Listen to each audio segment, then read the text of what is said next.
Hello everyone, कैसे हो आप लोग। तो इस सीरीज में हम HTML के बारे में डेप्थ में पढ़ने वाले। पहले जिस तरीके से HTML चल रही है और जो आज का ट्रेंड चल रहा है, इसमें काफी सारे चेंजेस आ चुके हैं। अगर मुझे कोई वेब पेज बनाना है तो HTML और CSS दोनों को इन्वॉल्व करना होगा। और मैं जरूरी नहीं है कि मैं पहले HTML के टैग्स पढूं, फिर CSS के टैग पढूं और फिर उसके बाद प्रोजेक्ट पे काम करूं।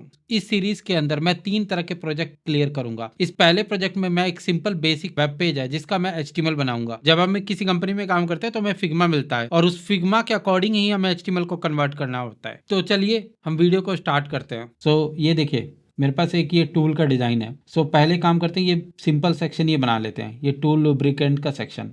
पहले आपको क्या करना है, पहले एक फोल्डर के अंदर आपको सारी इमेजेस को डाउनलोड करना है। तो एक HTML का फोल्डर बनाना है, उसके अंदर इमेजेस का फोल्डर बनाइए और उस इमेजेस के फोल्डर में आप सारी इमेजेस डाउनलोड कीजिए। डाउनलोड करने के लिए इस फिग्मा पे आप जाते हैं, यहाँ क्लिक कीजिए और इसे एक्सपोर्ट कर दीजिए, JPG या PNG। JPG तब एक्सपोर्ट कीजिएगा जब आप स्क्वायर या रेक्टेंगल इमेज हो, और अगर ट्रांसपेरेंट इमेज हो तब PNG एक्सपोर्ट कीजिएगा। मैंने देखिए ऑलरेडी मैंने यहाँ पे एक्सपोर्ट कर रखा है ना। जितनी भी इमेजेस है उसके नाम सही से करने हैं। नाम रखने में 2 चीजें ध्यान रखिए, कभी भी कैपिटल वर्ड यूज मत कीजिए, कभी भी स्पेस मत यूज कीजिए। सबसे ज्यादा बड़ी गलती है HTML डेवलपर करते हैं। यहाँ पे मैंने एक .html फाइल बनाई है और मैंने इस एक CSS का फोल्डर बनाया है, इसके अंदर .css फाइल बनाई है। अब मैं यहाँ से HTML स्टार्ट करता हूँ। खुद की मुझे सेक्शन डिजाइन करना है। अब इस बॉक्स के अंदर 2 सेक्शन है, एक तरफ कंटेंट है और दूसरी तरफ इमेज है। एक बॉक्स बनाऊंगा, उसके अंदर 2 छोटे बॉक्स बनाऊंगा। डिव क्लास एक तरह का नाम है। मैं यहाँ पे टूल टूल सेक्शन मैंने नाम रखा और इसके अंदर मैंने रखा div class tool section underscore content double underscore से डिफरेंशिएट कीजिए। और मैंने यहाँ पे div class tool section underscore image, ठीक है ना।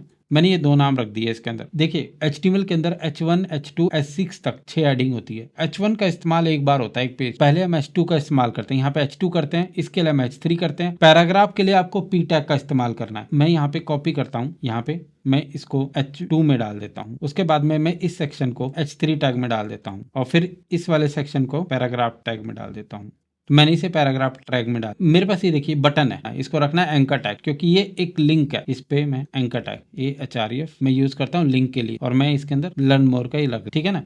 अब इसके बाद में क्या है, ये इमेज है। इमेज को रखने के लिए मैं यहाँ पे img src, इमेज के लिए हम यूज करते हैं इमेज src। इमेजेस के अंदर अब देखो इमेज कौन सी है हमारी। देखिए नाम मैंने एकदम जेन्युइन रखा है, मुझे एक बार में पता चल गया कौन सी इमेज है। ऑल्ट टैग क्या होता है, SEO पर्पस के लिए होता है। अभी हम इसको नहीं रखते। तो देखिए मेरे यहाँ पे HTML हो गया, ठीक है। देखिए हमारे पास HTML आ गया। ये तो वैसा है नहीं जैसा डिजाइन दिख रहा है, हमें तो डिजाइन के तरीके से लेके आना है। ऐसे केस में हम CSS का इस्तेमाल करेंगे। तो CSS के लिए हमने यहाँ पे एक CSS फाइल बनाई है। अब टैग के टॉप और बॉटम में देखिए गैप आ रहा है, चीजों को रीसेट करना पड़ेगा। अब डायरेक्टली HTML मत बनाने लग जाए। किसी भी HTML को स्टार्ट करने के लिए ना पहले हमें ब्राउजर को रीसेट करना पड़ता है। कि मैं यहाँ पे लिखूंगा स्टार। अब एक होता है पैडिंग और एक होता है मार्जिन। किसी भी बॉक्स के अंदर के गैप को पैडिंग कहते हैं, सिंपल वर्ड में अभी समझिए। किसी बॉक्स के अंदर के गैप को पैडिंग और बाहर के गैप को मार्जिन। ब्राउजर अपने ही गैप लेके बैठा हो, हमें बताना है ब्राउजर को कि भाई सारे गैप 0 कर दो। तो 0 करने का मतलब है कि मैं यहाँ पे क्या करता हूँ, पैडिंग 0 और मार्जिन 0। बाकी किसी नंबर के साथ पिक्सल्स लगा सकते हो, पर 0 के साथ लगाने की कोई जरूरत नहीं। जो CSS बनाई है, इस CSS को मैंने लिंक नहीं किया। मैं यहाँ पे क्या करता हूँ, लिंक करता हूँ। मैंने यहाँ पे लिखा लिंक href CSS के अंदर style.css और रिलेशन स्टाइल्स। इससे क्या होगा, ये मेरी CSS इस HTML से लिंक हो जाएगी। देखो सारा गैप खत्म हो गया। अब इसमें देखो फॉन्ट भी बेकार आ रहे हैं, तो आपको क्या करना पड़ेगा, फॉन्ट पे भी काम करना पड़ेगा। मैंने एक गूगल फॉन्ट करके वेबसाइट होती है, उसको पहले आप ओपन कर लीजिए। अब उसमें आपको फॉन्ट सेलेक्ट करना है, पर फॉन्ट कैसे सेलेक्ट करना है। देखिए जब आप इस HTML पे जाओगे तो यहाँ पे आपको दिख रहा होगा कि देखो कौन सा फॉन्ट यूज हुआ है, पॉपिंस। ये देखो पॉपिंस लाइट 48 पिक्सल, ठीक है ना। तो बेसिकली ये आप क्या करोगे कि ना यहाँ पे आप जाओगे, अब पॉपिंस को उठा लो, यहाँ से यहाँ पे सर्च कर लो पॉपिंस। अब फॉन्ट को पिक करना है, इसके अंदर गेट फॉन्ट कर दीजिए, ठीक है ना। तो देखिए कार्ट में ऐड हो गया, ठीक है ना। अब गेट एम्बेडेड कोड, ठीक है ना। वैसे तो अब इसके अंदर आप चूज कर सकते हो ना कि आपको कौन सा फॉन्ट चाहिए। जैसे लाइट यूज हो रहा है, रेगुलर यूज हो रहा है, बोल्ड यूज हो रहा है। आप ऐसे जो नहीं यूज हो रहा उसको अनचेक भी कर सकते हो। जैसे मैं इन सब चीजों को मुझे नहीं चाहिए तो मैं अनचेक कर देता हूँ। इटैलिक वाले को इटैलिक में यूज नहीं कर रहा। मतलब देखिए कम से कम अगर आप इंपोर्ट करोगे ना, जो HTML लोड होगा ना उसका साइज कम होगा। कोड को कॉपी कर लेता हूँ। इस कोड को कॉपी करने के बाद में मैं यहाँ पे क्या करता हूँ, HTML में पेस्ट कर देता हूँ। मेरे को पूरी वेबसाइट में फॉन्ट लगाना रखा है। मैंने पॉपिंस यूज कर रखा है, 18 पिक्सल यूज कर रखा है। बिल्कुल ये देखो, ये अब मैंने 18 पिक्सल यूज कर रखा है। फॉन्ट वेट भी बता दिया, जैसे कि देखो रेगुलर फॉन्ट 400 हो गया, लाइट 300 हो गया। ये क्या हो गया, फॉन्ट वेट हो गया। बॉडी के अंदर मैं इस फॉन्ट को डाल देता हूँ और इसके अंदर एक साइज ले लेता हूँ 16 या 18 पिक्सल, जो आप ले सकते हो, ठीक है ना। तो मैं अभी देखता हूँ, पहले 18 ही ले लेता हूँ। तो मैंने यहाँ पे क्या किया, 18 पिक्सल फॉन्ट ले लिया। मैं यहाँ पे चलता हूँ और मैंने रिफ्रेश किया, देखो ये देखो मेरा प्रॉपर फॉन्ट आ गया। सेक्शन अभी देख रहे हो एक के नीचे एक है, तो हमें अभी और काम करना पड़ेगा। तो ये तो होगी रीसेट सीएसएस। अभी वैसे और भी सीएसएस लिखनी है। देखो ये बॉक्स है, अब उसके अंदर हमारे पास 2 छोटे-छोटे बॉक्स हैं। तो मुझे क्या करना है, इन दोनों बॉक्स को एक लाइन में लेके आना है। मैं बाहर वाले बॉक्स को बोलूंगा भैया अंदर वाले बॉक्स को एक लाइन में खड़ा कर दो। मैं इस टूल सेक्शन की सीएसएस को कॉपी किया। सीएसएस को लिखने के लिए डॉट का इस्तेमाल करोगे। तो मैंने टैग लिखे, बॉडी टैग लिखा, कोई डॉट इस्तेमाल किया नहीं किया। पर अगर आप सीएसएस लिख रहे हो तो आप डॉट का इस्तेमाल जरूर करो। तो मैंने यहाँ पे क्या लिखा है, डिस्प्ले फ्लैग। जैसे ही मैंने फ्लैग किया, अब मैं इसे यहाँ चेक करता हूँ, एक लाइन में आ गया, पर विड्थ प्रॉपर नहीं ले रहा। अरे भैया आधा डिवाइड करो, आधा विड्थ डिवाइड करो। इस सेक्शन को बोलता हूँ भाई तुम्हारी 50% विड्थ है, ठीक है भैया हमारी 50% ही विड्थ रहेगी। हम इसको क्या करते हैं, 50% विड्थ दे देते हैं और दूसरे वाले को भी 50% दे देते हैं। तो जैसे ही मैंने इसे 50% दिया तो सही तरीके से हो गया। अभी भी कमी है, देखो ये क्या रहा है, सेक्शन देख रहे हो, इधर लेफ्ट साइड से गैप ले रहा है, इधर राइट से गैप नहीं ले रहा। मतलब अब एक चीज़ देखो, हमारा जो डिज़ाइन है ना, यहाँ पे आप डिज़ाइन पे जाओगे, इस डिज़ाइन की विड्थ कितनी है, ये विड्थ है 1360 पिक्सल, ठीक है। मैं कंट्रोल माइनस करता हूँ, मतलब अगर मेरे पास डिवाइस की विड्थ कितनी है 1920 पिक्सल, अभी मैंने कंट्रोल माइनस किया तो ज़्यादा बड़ी होगी। अगर यही वेबसाइट को आप बड़े टैबलेट या डेस्कटॉप पे ओपन करोगे तो कुछ इस तरह से आगे, तो गलत है। आपको क्या करना है कि आपको एक कंटेनर बनाना, सेक्शन ब्लॉक, और ये आपको पहले करना है। काफ़ी कैंडिडेट क्या करते हैं, लेफ्ट से पैडिंग दे देते हैं, राइट से पैडिंग दे देते हैं, जो सबसे गलत है। तो मैं यहाँ पे क्या करता हूँ, मैं इसके अंदर डॉट कंटेनर बनाता हूँ। विड्थ बतानी पड़ेगी ना भैया, तेरी विड्थ तो 100% है, मगर तू 1360 पिक्सल से ज़्यादा बड़ा नहीं होगा। 100 चाहे जितना भी बड़ा होना हो ले, पर 1360 तेरे मैक्सिमम लिमिट होगी। तो इसमें लिमिट डाल देते, मैक्स विड्थ डाल देते हैं 1360। अब मैं क्या करता हूँ, इस बॉक्स को इसके अंदर क्रिएट करता हूँ, डिव क्लास कंटेनर। देख लेते हैं क्या फ़र्क है भैया, ठीक है। अब देखो ये बेचारा लेफ्ट में ही जा रहा है, हमें यूज करना है मार्जिन जीरो ऑटो। ये क्या करेगा, किसी भी डिव को सेंटर में ले आएगा। कि मार्जिन जीरो ऑटो का काम किसी डिव को सेंटर लाना। मैंने इसे कंट्रोल माइनस किया, देखो बिल्कुल प्रॉपरली बन रहा है, ठीक है ना। बट अभी भी HTML वो थोड़ी है जो हमें दिख रहा है, ठीक है ना। तो मैं यहाँ पे चलता हूँ। अब देखो क्या गलती है, अब यार इस पे भी काम करना पड़ेगा ना। देखो इसमें इतना सा गैप है, गैप कैसे कैलकुलेट करोगे, आप यहाँ पे जाओगे, देखो इसमें ऊपर की साइड में कितना गैप है, ये 113 पिक्सल है, ठीक है। इसके ऊपर भी गैप है थोड़ा हमारा, ठीक है ना। ये इसका फॉन्ट साइज भी है कितना, 64 पिक्सल है, पॉपिंस है, ठीक है ना। मिक्सड है, मिक्स क्यों कि 2 फॉन्ट है, मतलब दो वेट है। तो मैं एक काम करता हूँ, मैं इस फॉन्ट को पहले सेट करता हूँ। तो मैंने भैया टूल सेक्शन कंटेंट के अंदर H2 है, ठीक है ना, H2 है। तो मैं यहाँ पे क्या करता हूँ, dot tool section content, tool section content के अंदर H2। मैंने बोला भैया फॉन्ट कितना है, फॉन्ट है 48 था ना, अरे गलत बोला फॉन्ट 48 है ना, अरे हाँ नहीं 64 है यार, बता दिया करो यार। मतलब देखो फॉन्ट 64 है, ठीक है ना। तो देखो मैंने फॉन्ट सेट कर दिया। अब मैं यहाँ पे चलता हूँ, देखो बिल्कुल सेट हो गया, कुछ ज़्यादा ही बड़ा हो गया, ठीक है कोई दिक्कत नहीं, ठीक है ना। तो अब क्या करते हैं, इसके अंदर इसका कलर भी उठाते हैं। अब देखो कलर यहाँ पे दे रखा है, तो मैं यहाँ पे क्या करता हूँ, इस कलर को यहाँ पे ऐड कर देता हूँ, ठीक है। तो मैं यहाँ पे कलर ऐड कर दिया, ठीक है। और यहाँ पे बिल्कुल ये ऐड हो गया। अब देखिए पिक्सल्स में हमने रखा है, क्यों, वैसे तो देखिए REM भी आता है, EM भी आता है, पर आज जो रिएक्ट का टाइम है ना, रिएक्ट के टाइम में हम ऐसे फंक्शंस बनाते हैं जो इस पिक्सल्स को REM EM में कन्वर्ट कर देते हैं। तो अब इसको ना सिंपल अभी पिक्सल्स में रखिए, क्योंकि हमें हमें घूम फिर कर प्रोडक्ट को तो फ्रंट एंड में इंटीग्रेट करना है इसको। तो हमें इसे पिक्सल्स में कन्वर्ट करने की, REM या EM में कन्वर्ट करने की जरूरत नहीं है। तो हम क्या करेंगे, इसको पिक्सल्स में ही रखेंगे, इसको हर चीज़ को पिक्सल्स में अभी रखते हैं, ठीक है। ये पिक्सल्स या परसेंटेज में, हर चीज़ को पिक्सल्स या परसेंटेज में रखेंगे, ठीक है ना। तो मैं यहाँ पे H2 रखा, बिल्कुल ये हो गया मेरा काम। अब इसके अंदर देखिए लाइट है और ये बोल्ड है, ठीक है ना। तो अब एक चीज़ मैं आपको दिखाता हूँ, अगर मैं इसको मुझे अभी मैं, ठीक है ना, इसको कलर करना है, तो मैं क्या करता हूँ, एक होता है इनलाइन टैग। इनलाइन टैग क्या होता है, देखो H2 लिखा, H3 लिखा, दो अलग अलग लाइन में आए हैं, पर मुझे एक ऐसा टैग चाहिए लाइन ब्रेक ना करे, मतलब अगली लाइन में आ जाए। ये एक्चुअल में कंसेप्ट होता है कि टैग इन लाइन है या ब्लॉक है, थोड़ा सा डेप्थ में बाद में समझते हैं। बट अभी आप ये समझिए कि मेरे पास एक ऐसा टैग है स्पैन, जो क्या करेगा कि नेक्स्ट लाइन में जाएगा नहीं। तो मैं यहाँ पे क्या करता हूँ, इस स्पैन टैग को मैं इसके अंदर ऐड कर देता हूँ, बिल्कुल ठीक है ना, हमारा काम हो गया। अब मैं यहाँ पे देखो टैग आ गया। अब मैं क्या करूँगा, इस स्पैन टैग को जब हम इसके अंदर चलेंगे, देखो किसी चीज़ को चेक करने में ना, आप यहाँ पे कंसोल कीजिए। देखो ये H2 पे देखो CSS आ रही है ना, आप यहाँ से चेक कर सकते हैं। अब देखो स्पैन टैग को हम करते हैं, ठीक है ना तो मैंने स्पैन टैग को बोला भैया H2 के अंदर स्पैन है, तो मैं यहाँ पे क्या करता हूँ, इस H2 के अंदर स्पैन टैग लगाता हूँ, इसे फॉन्ट वेट दे देते हैं। बिल्कुल भैया, कितना मान लो कि 200 दे देते, कितना है मैंने देखा भी नहीं अभी तक। तो एक काम करते हैं, इसका फॉन्ट कितना है यहाँ पे देख लेते हैं। ये तुम्हारा लाइट है और ये कौन सा है, सेमी बोल्ड है। बिल्कुल, तो भैया फॉन्ट लाइट कौन सा है इसके अंदर, यार लाइट तो थीन है। अच्छा लाइट 300 है और सेमी बोल्ड कौन सा है इसमें, 600 है। कोई दिक्कत नहीं, यही देंगे बिल्कुल। तो 300 यहाँ दे देते हैं और इसको फॉन्ट वेट 600 दे देते हैं, 600 दे देते हैं। तो अपन चलते हैं यहाँ पे, यहाँ पे चलते हैं और चेक करते हैं, ठीक है ना। बिल्कुल ये कैसा आया, स्पैन आ गया। देखो फॉन्ट ओहो गलत दे दिया भैया मैंने, फॉन्ट साइज वेट देना था। देखो फॉन्ट वेट दे दिया आपने, तो देखो बिल्कुल एग्जैक्ट आ गया हमारा, ठीक है ना। अभी भी हमें मैच कराना है सेक्शन को। तो अब यहाँ पे देखो इसके ऊपर बैक गैप देख लेते हैं, ये पर गैप कितना है इसके ऊपर में, 204 पिक्सल है, 113 हटा दिया। तो एक काम करते हैं, अभी 90 पिक्सल के अप्रॉक्स में गैप दे देते हैं खुद से एक आइडिया से। तो अब हम H2 में दे देते हैं या हम इसमें दे देते हैं पैडिंग, बात है। तो गैप देने के लिए हम यूज़ करते हैं पैडिंग। मैंने बोला था किसी बॉक्स के अंदर का गैप, अरे बॉक्स कौन सा है, कंटेंट बॉक्स है, बॉक्स है ना, उसके अंदर पैडिंग टॉप, पैडिंग में 4 चीज़ होते हैं, padding top, right, bottom, left. वैसे पैडिंग के और भी बहुत डेप्थ कंसेप्ट है, बट अभी समझिए पैडिंग टॉप, पैडिंग टॉप से गैप देना है। तो मैं यहाँ पे क्या करता हूँ, सिंपल पैडिंग टॉप दे देता हूँ, पैडिंग टॉप 90 पिक्सल, ठीक है ना। जैसे ही मैं 90 पिक्सल दूंगा तो यहाँ पे क्या होगा, देखो जी मेरा गैप आ गया, बिल्कुल ठीक है, परफेक्ट है। यहाँ पे देखो, यहाँ पे जाके चेक कर सकते हो कि देखो गैप आ गया, बिल्कुल सही ना, 90 पिक्सल गैप आ गया। अब अगला सेक्शन है, अब अगला है, अब अगर मैं इसको डिज़ाइन करना है, ये कितना है 48 पिक्सल ना, लाइट 48 पिक्सल। तो मैं यहाँ पे करता हूँ इस सेकंड सेक्शन को H3 वाले को, S3 को, S3 को यहाँ पे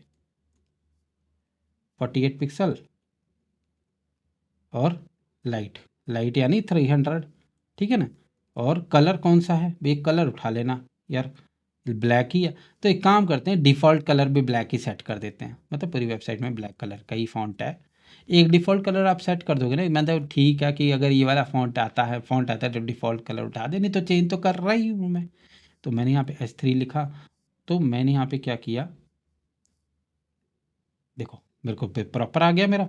अभी देखो H2 के बाद लिख दिया, यार प्रॉपर तरीके से CSS लिखना है, ऐसा मत है कि देखो सीक्वेंस कितना सही सा, एक छोटा सा बंडल टाइप का लग रहा है भैया, टूल सेक्शन उठाऊंगा कहीं पे ले जाना होगा मैं तो आसानी से ले जाऊंगा, और CSS का नाम भी क्लियर है और फॉन्ट को यूज़ करने का तरीका भी क्लियर है, ठीक है ना। तो अब ये हो गया पी टैग, अब पी टैग का इन्वॉल्व करते हैं, पी टैग को कैसे इस्तेमाल करेंगे, ठीक है ना। तो पहले यहाँ पे चलते हैं, पी टैग में देख लेते हैं, इसमें कलर है 565656, फॉन्ट साइज 18 है, लाइन हाइट 34 है।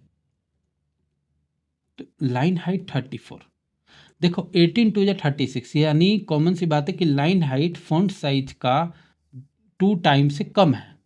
तो लाइन हाइट को कभी पिक्सल्स में मत रखो, लाइन हाइट को रेशियो में रखो। मैं काम करता हूँ 1.9 ले लेता हूँ, 2 टाइम्स है ना, इंटू 2 फॉन्ट, लाइन हाइट हमेशा फॉन्ट साइज के रेशियो पे काम करती है। अगर मान लो फॉन्ट साइज 18 है तो लाइन हाइट 1 रखोगे तो वो भी 18 होगा, 1.5 रखोगे तो 1.18 इंटू 1.5 होगा, मैं 1.9 रख देता हूँ, बात वही है। लाइन हाइट को कभी पिक्सल्स में मत रखना, ठीक है ना। तो मैंने यहाँ पे देखो क्या होगा, इससे मैं बताता हूँ क्या बेनिफिट है। जैसे मैंने यहाँ पे क्या किया, मैंने यहाँ पे देखो रखा है, ठीक है ना। मैंने बिल्कुल इसको, अगर मैं कल को मैं इस लाइन हाइट को, फॉन्ट साइज को बढ़ाता हूँ, देखो मैं क्या करता हूँ, फॉन्ट को बढ़ाता हूँ, देखो लाइन हाइट अपने आप कैलकुलेट हो रही है। अगर आपने फॉन्ट साइज को इसको फिक्स रख दिया ना, तो देखो फॉन्ट बढ़ाओगे ना तो देखो लाइन हाइट प्रॉब्लम करेगी। इसीलिए कभी भी लाइन हाइट को पिक्सल्स में मत रखो, हमेशा रेशियो में रखो, ठीक है ना। तो मैंने यहाँ पे क्या किया, रेशियो में यहाँ पे रेशियो में रखा उसको। अब मैं क्या करूँगा, इस चीज़ को डिज़ाइन करिए, बिल्कुल हो गया। अभी भी ये सही नहीं डिज़ाइन हुआ यार, अभी भी यार तुमने ये जो है ना 5656 तो रखा ही नहीं, तो इसको बिल्कुल 5656 करो ना, इसको कलर को सर जो एग्जैक्ट है वो बनाना है, जो चीज़ दिख रही है पिक्स। अभी अभी ये डिज़ाइन में बहुत कमी है, अभी जो सेक्शन बनाने वाला हूँ अभी हम पिक्सल्स परफेक्शन पे काम करेंगे, वो उस लेवल पे नहीं कर रहे अभी, जस्ट ये कि आप चीज़ों को समझ पाओ। तो यहाँ पे मैं चलता हूँ कि अब मुझे इस सेक्शन को डिज़ाइन करना है, बटन को। अब एक चीज़ देखो, ध्यान देखोगे तो इस तरह के बटन बड़े यूज़ हो रहे हैं यार, हर जगह यूज़ हो रहे हैं। मतलब अब अगर मान लो कि इसके लिए करूँगा तो मुझे इसके लिए भी करना पड़ेगा, इसके लिए भी करना पड़ेगा। ये तो बहुत बार यूज़ हो रहा है, ठीक है ना? तो मैं क्या करता हूँ, ठीक है, मैं एक कॉमन क्लास बनाता हूँ, लर्न मोर की एक कॉमन क्लास बनाता हूँ। तो कॉमन क्लास कैसे बनाता हूँ भैया, इसका बैकग्राउंड कलर ये है और इसका फॉन्ट कितना है, 16 पिक्सल है, रेगुलर है। तो बैकग्राउंड कलर मैंने जो है दिया, फॉन्ट साइज़ तो हमने 18 रखा ही है, ठीक है ना? फॉन्ट वेट रेगुलर है ही है, कोई बात नहीं, रेगुलर ले ही लेते हैं, वैसे ले भी सकते हो उसमें भी, ठीक है ना? और इसके बाद में क्या है, इसमें जो है ना एरो है, ठीक है? तो अभी हम इतना ही करते हैं, जैसे ही हमने अभी एरो नहीं लगाते हैं इसके अंदर, तो अभी हम क्या करते हैं, इसको मैंने इसको ऐसे डिज़ाइन कर दिया, ठीक है? तो देखते हैं इस पे आया क्यों नहीं। अरे भैया लर्न मोर लिखो तो सही, लिखा तो है नहीं तुमने क्लास का नाम, ठीक है, बिल्कुल क्लास का नाम भी दे देते हैं, ठीक है ना? तो अब देखो ये थोड़ा सा पैडिंग ले नहीं रहा। अब देखो इसमें पैडिंग देखो कितनी है, इसमें टॉप देखो, इसमें पैडिंग देख लो 10 पिक्सल और इधर से 20 पिक्सल। पैडिंग का एक और कंसेप्ट होता है, padding top right bottom left, मतलब पहले देखो टॉप फिर राइट फिर बॉटम फिर लेफ्ट, ऐसे भी दे सकते हो। अगर तुमने राइट का नहीं दिया तो लेफ्ट वाला उसको उठाएगा, फिर अगर लेफ्ट का नहीं दिया तो राइट वाला पिक करेगा, अगर बॉटम नहीं दिया तो टॉप पिक करेगा। चलो मैं समझा दिखाता हूँ इसको। इसमें बटन है तो मैंने इसमें बोला कि पैडिंग पैडिंग देता हूँ, पहले देते हैं टॉप, मान लो टॉप से मान लो मेरा 10 पिक्सल था, है ना?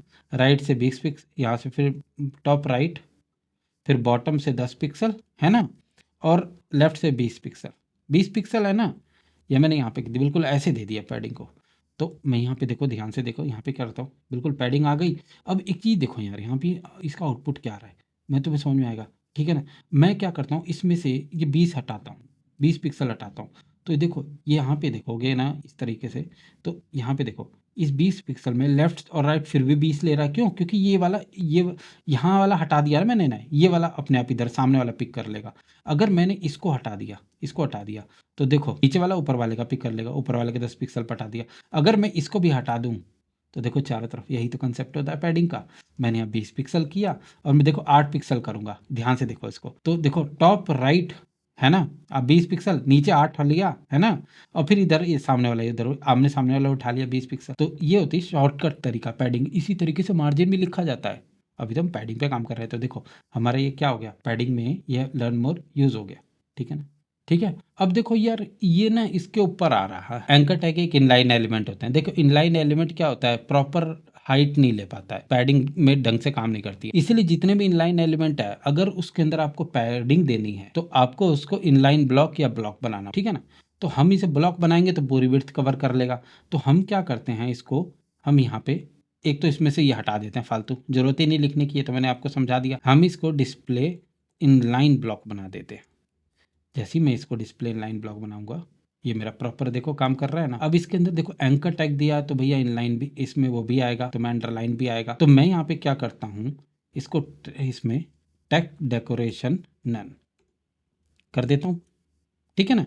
और कलर इसका ब्लैक कर देता हूँ, ठीक है? तो देखो यहाँ पे मैं चलता हूँ, ये मेरा हो गया, ठीक है ना? बटन हो गया। अब इसमें होवर इफेक्ट भी दे देते हैं, यानी होवर मतलब जब इस पे हाथ रखेंगे, तो मैंने यहाँ पे दिया होवर, हाथ रख रहे हैं। इसको मैंने बोला भैया बैकग्राउंड कलर मैं ब्लैक कर देता हूँ, कलर वाइट कर देता हूँ। वाइट करने का वाइट लिख सकते हो, या ट्रिपल एफ करके कलर होता है वो लिख सकते। तो जैसे ही मैंने यहाँ पे किया, देखो ये मेरा यहाँ पे आ गया, ठीक है ना? ये हमारा सेक्शन हो गया, इतना बन गया। अभी भी देखो, अभी भी कमी है, देखो इसके पीछे नीचे गैप कितना है। तो एक एक चीज़ को प्रॉपरली डिज़ाइन करते हैं। तो मैं यहाँ पे चलता हूँ, 33 के आसपास है, ठीक है ना?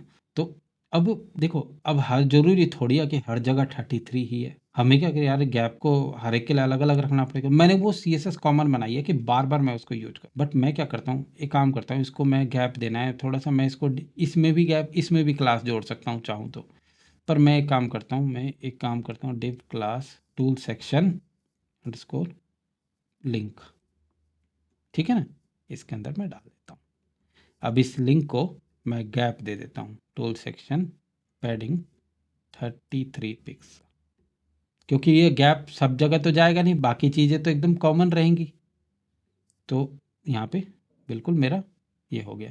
अभी एरो बाकी है सर, ठीक है ना? तो देखो एरो को यूज करने के लिए होता है फॉन्ट ऑसम। हम क्या करते हैं, फॉन्ट असम, लाइन असम, काफ़ी सारे होते हैं, रिएक्ट में भी आते हैं सब चीज़ें, रिएक्ट आइकन्स आता है, बट हम यहाँ पे चलो एरो यूज़ करते हैं। तो हम क्या करते हैं, इसमें एरो यूज़ करते हैं, जैसे क्या कहते हैं, ये वाला एरो है, बिल्कुल सर का राइट है। दो तरीके हैं सर, वैसे तो आप अभी बिफोर आफ्टर के कंसेप्ट में जाता हूँ, मैं डायरेक्टली यूज़ कर सकता हूँ, वैसे बाद में हम इसको रिमूव कर देंगे बेसिकली, बट हम एक तरीका तो यह है कि मैं इसे डायरेक्टली यूज़ करूँ। मैंने इसके अंदर इसमें डायरेक्टली यूज़ किया, और यहाँ पे मैं चेक कर लेता हूँ, देखो आया कि नहीं आया। अरे नहीं आया, क्यों नहीं आया, क्योंकि हमें एक ना CDN का लिंक लगाना पड़ेगा। देखो मैंने यहाँ पे रखा हुआ है, ये मेरा CDN का लिंक है, मैं डिस्क्रिप्शन बॉक्स में दे दूंगा आप लोगों को।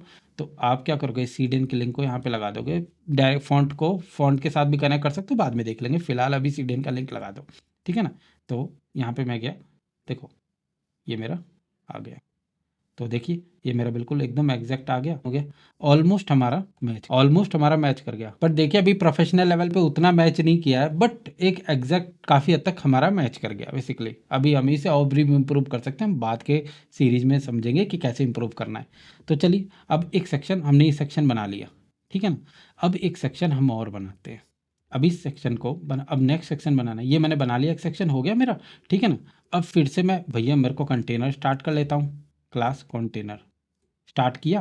अब इस कंटेनर के अंदर, ठीक है ना, इस कंटेनर के अंदर मुझे प्रोडक्ट कैटेगरी का भाई नाम एकदम बिल्कुल जनरल रखूँगा मैं, क्या डिव क्लास प्रोडक्ट कैटेगरीज, ठीक है ना। और मैंने यहाँ पे क्या करूँ, मैं यहाँ पे प्रोडक्ट कैटेगरी हेडिंग है, तो भैया वही कहानी 2 ले लेते हैं, पैराग्राफ ले लेते हैं, ठीक है ना। और उसके बाद में अब ये देखो, एक चीज़ ध्यान से देखो, ये देखा जाए तो 8 डिव है। अब आप ये मत सोचो कि एक सेक्शन ही होगा, एक ही तरह के 8 डिव है। जब भी आपको रिपीटिव काम करना हो, ULLI का सहारा लो, ULLI के थ्रू करो, ठीक है ना। कैसे, देखो मैं क्या करता हूँ, एक UL लेता हूँ और उसके अंदर एक LI लेता हूँ। इस LI में एक इमेज है, तो div class product section image, और इमेज के अंदर इमेज SRC इमेजेस के साथ में देखो प्रोडक्ट कैटेगरी नाम मैंने एकदम बिल्कुल सही तरीके से दिया है, देखो मेरे को ढूंढने में दिक्कत नहीं हो रही। चलो मैं P में ही रख देता, ठीक है ना। चाहो तो इसको नाम भी दे सकते हो आप, बट फिलहाल के लिए मैं ऐसे ही रख देता हूँ। मैं यहाँ पे इसको 8 बार कॉपी कर लेता हूँ, मैं इसको P टैग, मैं इसको 8 बार कॉपी कर लेता, ठीक है ना। इमेजेस के नेम को चेंज कर देते हैं, ठीक है ना, मैंने यहाँ तक चेंज कर दिया। अब मैं यहाँ पे चलते हैं, देखो हमारा सेक्शन आ गया इस तरीके से। अब CSS लिखेंगे, कैसे, इस प्रोडक्ट सेक्शन, देखो ये बंडल अलग हो गया CSS का, प्रोडक्ट सेक्शन के अंदर H2, फॉन्ट साइज है 40 पिक्सल रेगुलर, तो फॉन्ट साइज है आपका 40 पिक्सल, फॉन्ट वेट 400, ठीक है ना। अब इसमें ये पी टैग हो गया, पैराग्राफ हो गया, ठीक है ना, सिंपल। तो इसका साइज कितना है, 18 ही है, कॉमन है, 5656 है। तो कलर ही ले लेते हैं, फॉन्ट तो पिक हो जाएगा वहाँ से हमारा, ठीक है ना। तो मैंने यहाँ पे कर दिया, और सब कुछ सेंटर लाइन है इसमें। तो एक काम करते हैं, पेरेंट को ही सेंटर लाइन कर देते, क्योंकि टैक्स उसके सारे टैक्स सेंटर है, डिव सेंटर नहीं है, टैक्स सेंटर है। तो एक बार सेंटर करेंगे, देखिए सब कुछ सेंटर हो जाएगा, हमें बार बार सेंटर करने की सेक्शन में जरूरत नहीं पड़ेगी। हमारा काम हो गया, सेंटर लाइन का हो गया, ठीक है ना। अब इस चीज को डिजाइन करते हैं, देखो ये LI में बुलेट पॉइंट आ रहे हैं, बिल्कुल LI में बुलेट पॉइंट तो आएंगे। तो तुम्हें एक डिफॉल्ट CSS लिखनी है, तुम्हें इस LI के बुलेट पॉइंट को हटा देना है, LI के बुलेट पॉइंट को बिल्कुल खत्म कर दो। जैसे ही आप इसे फिनिश करोगे, देखो ये बुलेट पॉइंट हट गए। अब ये एक लाइन में लाने हैं, तो भैया लाइन में लाने के लिए अभी एक मैंने स्ट्रेटजी बताई थी, डिस्प्ले फ्लेक्स। एक लाइन में लाने के लिए मैंने आपको बताया फ्लेक्स का यूज करो, तो मैं क्या करता हूँ, UL के अंदर डिस्प्ले फ्लेक्स का यूज करता हूँ। जैसे ही मैं फ्लेक्स का यूज करूंगा, एक लाइन में आ गए। बट अब देखो इमेज ना ये ज्यादा बड़ा हो रहा है साइज, रीजन क्यों, क्योंकि देखो सेक्शन इतने से होंगे। मैं तुम्हें एक फैक्ट, देखो डिव जो है ना, डिव ज्यादा बड़ी नहीं होती है इसमें, जैसे मैं इसमें 100% है ना, देखो पूरी 100% इतनी है। अब 100% में देखा जाए तो इमेज का साइज तो ज़्यादा बड़ा है और इमेज ओवरफ्लो हो रही है। तो इस चीज को रोकने के लिए ना एक CSS और लिखी जाती है यहाँ पे, IMG मैक्स विड्थ 100। ये CSS काफी इंपॉर्टेंट, जैसे ही आप ये CSS लगाओगे अपने आप ही इमेज डिव के अकॉर्डिंग एडजस्ट हो जाएगी, ठीक है ना। बट एक लाइन में आपको 4 चाहिए, ये तो 8 आ गए। तो आपको क्या करना है कि इस UL को बताना है कि भैया हर LI की विड्थ दे दो। एक काम करते हैं, हर LI की विड्थ दे देते हैं। मान लो कि हर LI की विड्थ कितनी होगी, विड्थ मान लो एक लाइन में 4 यानी 25%, 4 100% हो गया। तो अब जैसी विड्थ दोगे तो विड्थ अभी काम करेगी नहीं, ये विड्थ तो ले लेगा पर फ्लेक्स उसे काम नहीं करने देगा। तो उसके लिए होता है एक कंसेप्ट होता है फ्लेक्स रैप। जैसे ही आप रैप लगाओगे ये क्या करेगा, विड्थ के अकॉर्डिंग काम करना स्टार्ट कर हो गया, ठीक है ना।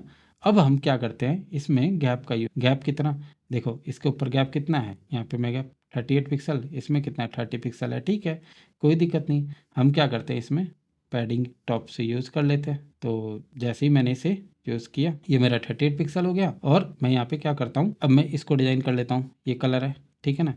तो मैं यहाँ पे प्रोडक्ट सेक्शन के अंदर पी टैग हो गया। तो मैंने इसे फॉन्ट तो देना ही नहीं है, एक काम करते हैं कलर ही दे देते हैं, काम हो जाएगा। और फॉन्ट वेट दे देते हैं 500, कलर दे देते हैं और फॉन्ट वेट दे देते हैं। तो जैसे ही मैंने यहाँ पे दिया देखो बिल्कुल प्रॉपर आ गया। अभी इसके ऊपर भी गैप है, ध्यान से देखो इसके ऊपर भी कितना गैप दे देते हैं।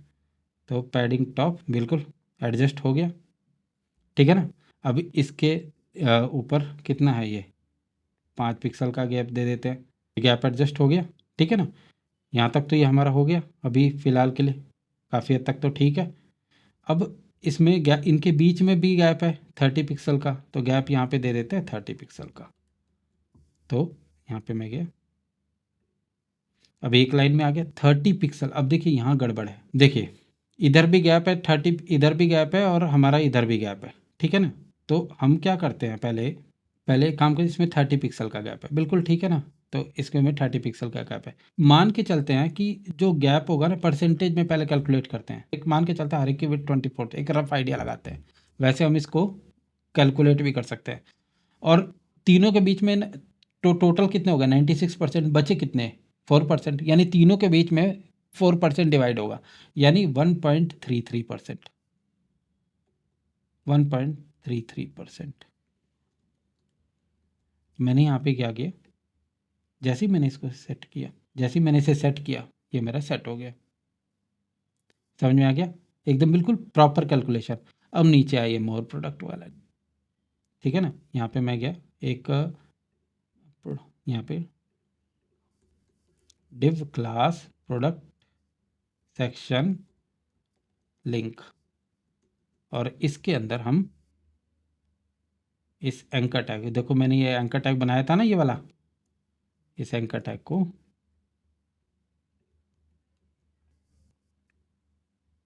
डाल देते हैं, इसके ऐड कर देते हैं मोर प्रोडक्ट। थोड़ा सा नाम हमें जेनरिक रखना चाहिए था, बट कोई नहीं, बाद में हम चेंज कर लेंगे इसको। तो ये देखो हमारा ये आ गया मोर प्रोडक्ट, एकदम बना बनाया डिज़ाइन आ गया, कुछ करना ही नहीं पड़ा, सेंटर लाइन भी आ गया। हम देखा बेनिफिट क्या हुआ एक सीएसएस को हमें कॉमन बनाने का। अब इसके अंदर हम पैडिंग टॉप से मान लो कि जो भी पैडिंग है हम एक रफ आइडिया दे देते हैं, अभी रफ दे देते हैं कि 30 पिक्सल की पैडिंग। तो ये था हमारा आज का वीडियो, मिलते हैं नेक्स्ट वीडियो में। नेक्स्ट वीडियो में हम HTML के बाकी सेक्शंस पे काम करेंगे और कोड क्वालिटी को और इम्प्रूव करेंगे। तब तक के लिए goodbye and take care.